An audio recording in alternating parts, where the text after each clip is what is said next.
Bengkok lutut lah. Okay, bagus. Yes, very good. Hai, saya akan buat patient review Encik Gobinathan di sesi kelima. Problem yang saya access daripada beliau, circumduction gait. Dia berjalan, dia swing kaki lemah dia lah.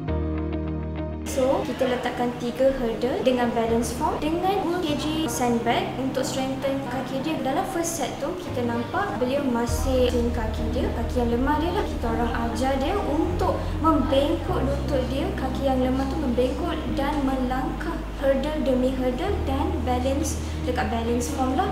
Bengkok lutut lah. Okay, bagus. Yes, very good. Beliau berjaya lah. So apa yang saya berharap untuk sesi-sesi yang akan datang, fokus pada strengthening dia, fokus on stretching jugalah. Okay, terima kasih.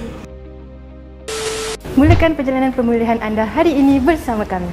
Komen nak di bawah atau PM kami di profil untuk merasai nikmatnya berjalan semula bersama Kuhen.